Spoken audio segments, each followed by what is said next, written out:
This is your last chance. After this, there is no turning back. You take the blue pill, the story ends. You wake up in your bed and believe whatever you want to believe. You take the red pill, you stay in Wonderland, and I show you how deep the rabbit hole goes.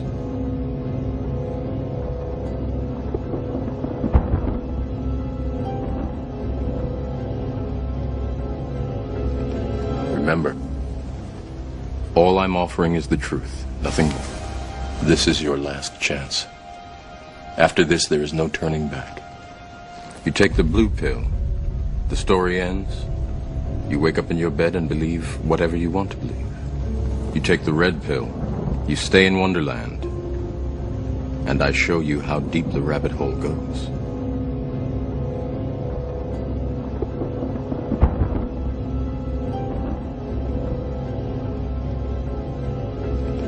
Remember, all I'm offering is the truth, nothing more. This is your last chance. After this, there is no turning back. You take the blue pill, the story ends. You wake up in your bed and believe whatever you want to believe. You take the red pill, you stay in Wonderland, and I show you how deep the rabbit hole goes.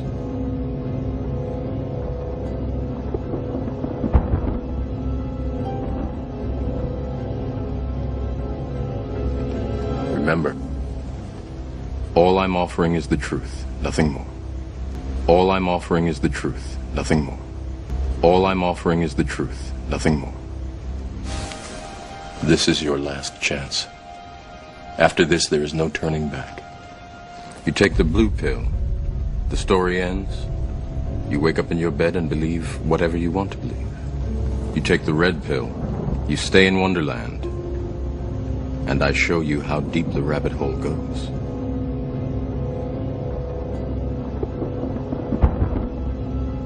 Scholars believe this teaches that the Jews and the first apostles of Christianity were ignorant to the truth, which the Gnostics were actually aware of.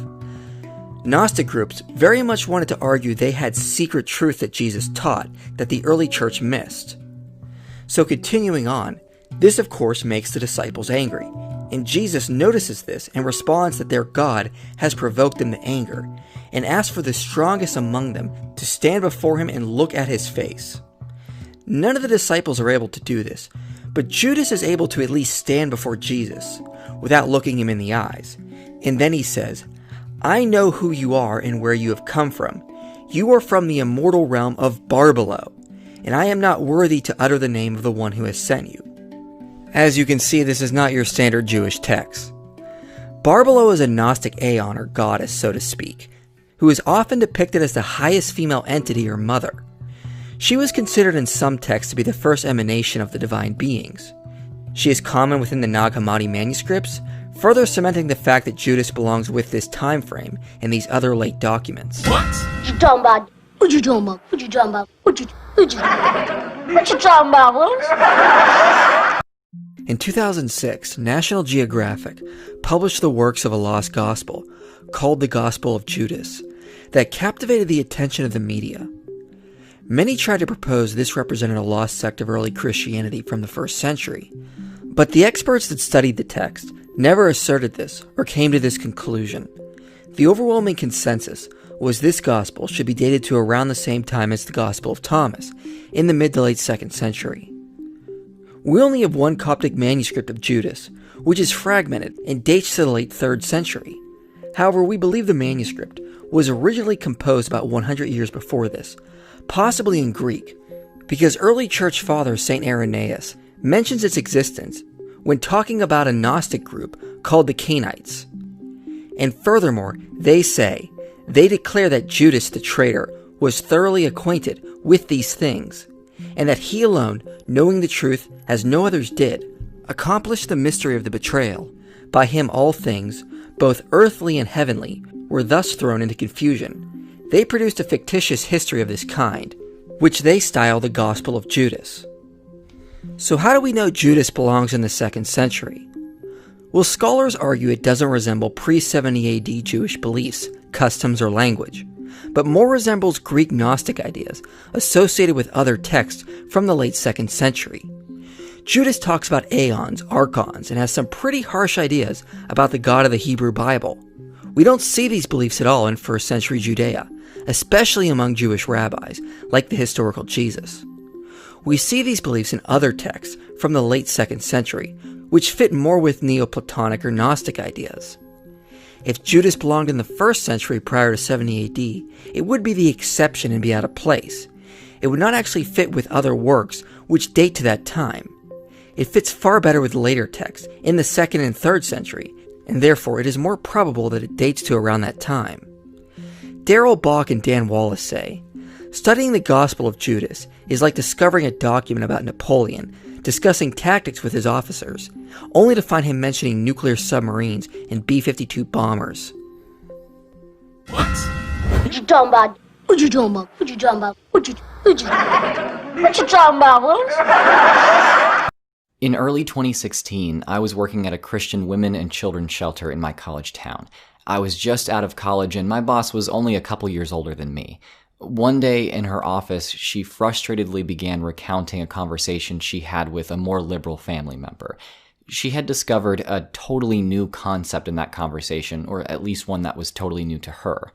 It was very troubling. Stressed and defeated, she looked up from her desk where her eyes had thus far been locked, and over at me. She asked, "Have you ever heard that there are other books that didn't make it into the Bible?" "Yeah, non-canonical gospels and all that," I tried to say as gently as possible. See, I had just become an atheist hardly a month prior, and I knew that if anyone at work doubted my Christianity, I'd be fired immediately. I almost was fired for believing in evolution, actually. I couldn't take the chance of coming off skeptical of the Bible as she knew it. My boss replied, "No one ever told me about those. Did anyone ever teach you about them?" "No," I honestly answered. "Then how did you find out about them?" she asked. "I just read about them online," I admitted, not willing to give up too much information. She leaned back in her chair and threw up her hands and said, "Why wouldn't anyone teach us about this crap as kids? I'm not even going to look it up. I don't want to know anything about that. I just want to live my life and love Jesus and not be worried about all of that." I knew exactly how she felt. I had felt the same fear for months before leaving the faith. Sitting in her office at that moment, I understood that she was at a crossroads I had encountered months before, except where she had chosen to simply believe, I had decided to learn instead. To those of you who have made that choice alongside me, I'm glad that you're here. Now that I don't limit myself in what I can learn about, I find a lot of happiness in learning about the things that I missed out on growing up. Think evolution or non-canonical gospels. It's almost like I'm gaining secret knowledge that allows me to transcend into something more. More on that later. So since a lot of us, myself included, are so cooped up at home that we're missing haircuts and having to change our hairstyles to compensate, I thought that it would be fun to try to spread some joy and some religious literacy by telling you all the story of perhaps the wildest gospel not included in the Bible, the Gospel of Judas. A bit of preliminary information: the Bible is a collection of multiple different books written by multiple different authors across well over a millennium. That said, the books that make up what we now recognize as the Bible are called canonical, as they make up the biblical canon. Today, some different sects of Christianity have slightly different biblical canons from others, but the vast majority of books that exist within one contemporary version of the canon exist in all others. This hasn't always been the case, though. There are a lot of books in the Christian mythos that were never accepted into the biblical canon. The Gospel of Judas is one of them. Our story begins as far back as 180 CE with a Christian church father named Irenaeus. In his work, which translates to Against Heresies, he wrote about a Christian sect who believed that the disciple Judas betrayed Jesus because he had secret knowledge about him. Irenaeus said that those in this sect produce a fictitious history of this kind, which they call the Gospel of Judas. Yeah, calling it fictitious outright seems a little odd by today's standards. Maybe it's a little harsh, but something we have to remember is that the scholarship of that day was very different. Irenaeus was a heresiologist, and the very title of his field lived a dedication to orthodoxy, an indication that it was not the study of what theology existed, but a study of theology presumed to be wrong in light of the one true theology, Irenaeus' own. Unfortunately, for centuries, writings like this were all we had on the Gospel of Judas. At some point several centuries back, the book itself was lost. Lucky for us, though, it was found again in the 1970s. Back then, treasure hunters found several ancient-looking documents in a cave in Egypt, including the codex which contained the Gospel of Judas. In my opinion, they did miss a serious opportunity by not pulling a Joseph Smith and just starting a whole new religion by claiming to be able to translate the documents with a magic rock and a hat. But instead, they decided to sell their loot to an antiquities dealer in Cairo, Egypt. The dealer, Hana Osable, put the text up for sale for $3 million, but never found a buyer. So in 1984, he decided to store the ancient, delicate texts in a safety deposit box in Long Island, New York. They stayed there for 16 years, disintegrating in the humidity of the area. 10 to 15% of the manuscript we'll cover here was actually destroyed in this time, unfortunately. In 2000, Frida Nussberger Chacos, another antiquities dealer, bought the texts and got them to manuscript conservators who could actually preserve them, luckily. Finally, in 2006, National Geographic published a translation and pictures of the rediscovered Gospel of Judas. It was translated from the ancient Egyptian language of Sahidic Coptic and dated to the 3rd or 4th century. This means that if it's the same gospel which Irenaeus spoke of, the version that we have is probably a 3rd or 4th century copy of a text from the 2nd century.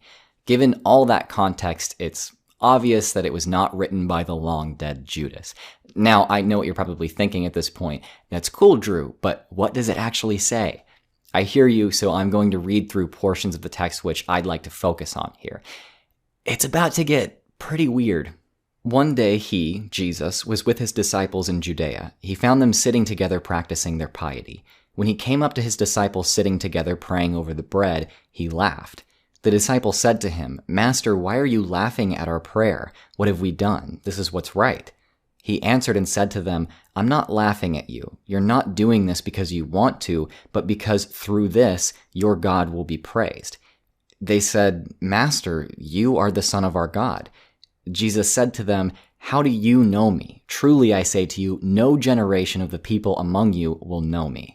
That's pretty strange if you've ever read the canonical Gospels. Apparently, this Jesus thinks that not even his own disciples know who he truly is. Also, what's up with him saying "your God" to his disciples as if they're worshiping something other than him or his heavenly Father? When his disciples heard this, they started to get angry and furious and started to curse him in their hearts. But when Jesus noticed their ignorance, he said to them, "Why are you letting your anger trouble you? Has your God within you and his stars become angry with your souls? If any of you is strong enough among humans to bring out the perfect humanity, stand up and face me." All of them said, "We're strong enough," but their spirits weren't brave enough to stand before him, except Judas Iscariot. He was able to stand before him, but he couldn't look him in the eye, so he looked away. Judas said to him, "I know who you are and where you've come from. You've come from the immortal realm of Barbelo, and I'm not worthy to utter the name of the one who sent you." I told you this got really weird. It's apparent the narrative here is totally different from anything in the canonical Gospels. First of all, the disciples are painted very negatively. They might not even be worshiping Jesus at all, but some other god. Judas is apparently the only one of them who actually knows who Jesus is and who sent him to earth. Secondly, with that realm of Barbelo comment, I think it's safe to say that this gospel's understanding of the structure of the cosmos is pretty different from that of the canonical gospels. We'll pick the story back up days later in the narrative. Because there's a lot of extra details here and a few places where the text was damaged enough to lose a few words, I'm going to editorialize just a bit for clarity. Another day, Jesus came up to them. They said to him, "Master, we've seen you in a dream because we had great dreams last night." And they said, "We saw a great house with a great altar in it, and 12 people, we'd say they were priests, and a name. And a crowd of people was waiting at the altar until the priests finished receiving the offerings. We kept waiting too." Jesus said, "What were they like?" And they said, "Some fast for 2 weeks. Others sacrifice their own children, others their wives, praising and humbling themselves among each other. Others sleep with men, others murder, yet others commit many sins and do criminal things. And the people standing before the altar invoke your name, and in all their sacrificing, they fill the altar with their offerings." When they said this, they fell silent because they were troubled. Jesus said to them, "You are the ones receiving the offerings on the altar you've seen. That's the God you serve, and you're the 12 people you've seen. and the animals you saw brought in to be sacrificed are the crowd you lead astray. It's been said to the human generations, look, God has accepted your sacrifice from the hands of priests. That is the minister of error. But the Lord who commands is the Lord over everything. On the last day, they will be found guilty. Alright, that's a pretty graphic image. Jesus says that the disciples will lead people astray in his name and will be unknowingly serving a different God, one that delights in degeneracy and violence. It sounds like Jesus is even saying that ritual sacrifice isn't right and that those who have been relying on that for communion with God or salvation will be punished for it. Next up, Judas also has a vision. Judas said, Master, just as you've listened to all of them, now listen to me too, because I've seen a great vision. But Jesus laughed when he heard this. He said to him, Why are you all worked up, you 13th demon? But speak up and I'll bear with you. Okay, what in the world does 13th demon mean, and why would he call Judas that? Well, when we get to the part where they discuss cosmology, pay close attention. It'll all be explained by the end. Judas said to him, In the vision I saw myself. The 12 disciples are stoning me and chasing me rapidly, and I also came to the place where I had followed you. I saw a house in this place, and my eyes couldn't measure its size. Great people surrounded it, and that house had a roof of greenery. In the middle of the house was a crowd. Master, take me in with these people. Jesus answered and said, Your star has led you astray, Judas, and that no person of mortal birth is worthy to enter the house you've seen, because that place is reserved for those who are holy. Just for time's sake, I'm going to be skipping a few lines here. When Judas heard this, he said to him, What good has it done that you've separated me from that generation? Jesus answered and said, You'll become the 13th and will be cursed by the other generations and will rule over them. In the last days, they'll blank to you and you won't go up to the holy generation. I could be wrong, but I think that generation here could mean realm or plane of existence. So Judas, like the other disciples, isn't going to go to the holy place in the last days either, although Jesus says Judas will become or dwell in the 13th realm and rule over the 12 disciples, and maybe the realm of humanity in general. Next, Jesus tells Judas about cosmology, and it gets crazy. It's actually such a long and complex description of reality and the origin of the cosmos that I'm going to whittle it down to just a couple of necessary details. Read this on your own if you'd like to.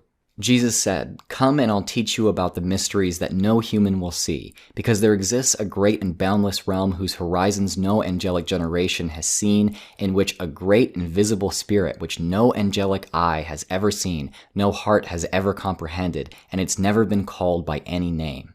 So there's a realm that not even angels have seen, where there's a great spirit which mankind doesn't even know about. That's not the Christian God. Is the Great Spirit greater than the Christian God? If we keep reading, we find the surprising answer to that question. I'll summarize because this section is long and pretty confusing. The Great Spirit creates several great angels who create angels and powerful beings of their own.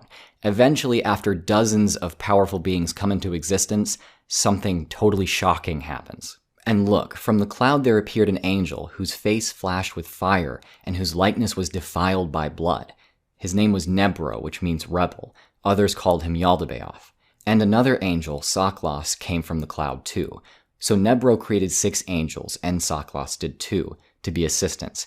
They brought out 12 angels in the heavens, with each of them receiving a portion in the heavens. Then Saklos said to his angels, Let's create a human being after the likeness and the image. And they fashioned Adam and his wife Eve. Yeah, Saklos, this being that's definitely not the most powerful being in the cosmos, is the creator of mankind and the God of Christians and Jews. He also came from the same cloud as a being called a rebel, and his name, Saklos, scholars actually say means fool. Suddenly, everything just makes sense. Jesus laughs at the disciples at the beginning because they're worshiping the foolish god Saklos.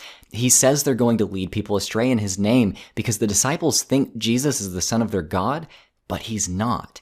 He's from the realm of Barbelo, a place far beyond the realm of Saklos. The god of the world is Jesus' enemy. Saklos delights in debauchery and violence, which is why he commands bloody sacrifices.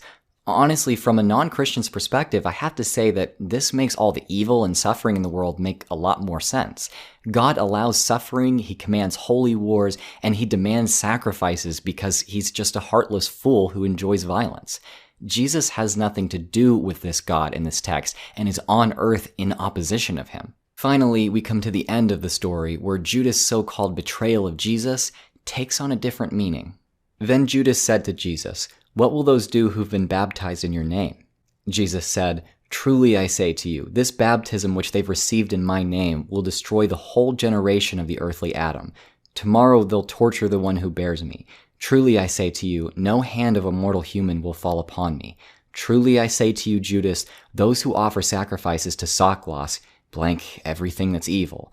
But you'll do more than all of them because you will sacrifice the human who bears me." Immediately there was a disturbance among the Jews. Their high priest grumbled because he'd gone into the guest room to pray, but some scribes were there watching closely so they could arrest him during his prayer because they were afraid of the people since they all regarded him as a prophet. And they approached Judas and said to him, "What are you doing here? Aren't you Jesus' disciple?" Then he answered them as they wished. Then Judas received some money and handed him over to them. So Judas appears to betray Jesus, but is it really a betrayal? Jesus knew it would happen and he allowed it, so was it part of his plan to oppose Sackloss? What does Jesus mean when he tells Judas, "But you'll do more than all of them because you'll sacrifice the human who bears me"? There is a lot of negative rhetoric toward the flesh, humans, and mortals in this text, so maybe Jesus saw being separated from his human body as a good thing somehow. I think we could better tell if Jesus thought well of Judas and his betrayal if we could figure out if Judas' fate as a ruler within the 13th realm is a reward or a punishment. Here's my final insight into this story. Remember back when I read this? And look, from the cloud there appeared an angel whose face flashed with fire and whose likeness was defiled by blood. His name was Nebro, which means rebel. Others called him Yaldabaoth. And another angel, Sackloss, came from the cloud too. So Nebro created 6 angels, and Sackloss did too, to be assistants. They brought out 12 angels in the heavens, with each of them receiving a portion in the heavens. This is the dividing of Sackloss and Nebro's portion of the heavens into 12 realms over which they rule. So does that mean the 13th generation or realm where Judas will be sent is the realm of Sackloss and Nebro? The realm of the foolish, terrible god and his double, the devilish, rebellious god of flame and blood? If it is Judas in for the worst damnation of all the disciples, or is he to ascend to godhood himself? Does the secret knowledge which Judas now possesses allow him to become something greater, or is it just a curse? I don't know, and I think that's a question for scholars of texts like these. If you'd like to read this gospel for yourself, and I recommend you do, there's a link to the translation I used in the description. I won't make many claims about what this text teaches us about Christianity as a whole or anything, because I'm not a scholar of religious studies. I will, however, make a few points that I think I, a layperson, am still qualified enough to make. 1. This text shows us that Christianity was not united in its theology immediately following its inception. We often hear that this denomination or that denomination is closer to the early church than any others. But to that I say, which early church? There was never a single theology from which all Christian sects sprung and splintered off of. Christianity was diverse from the very beginning, and the only reason we think otherwise is encapsulated in my next point. History is written by the winners. History is written by the winners. History is written by the winners. For a long time, the only things we knew about the Gospel of Judas and those who believed it came from people like Irenaeus, who opposed them. Is it any wonder that we've had less trouble finding the texts that those like Irenaeus upheld and more trouble finding those they despised? It's because by might, popularity, luck, or some combination thereof, those who upheld the texts we've always had won. They gained power, so they wrote the history we learn in our religious Bible classes. Imagine how much richer a history we'd have if all Christian sects were able to record their perspectives too.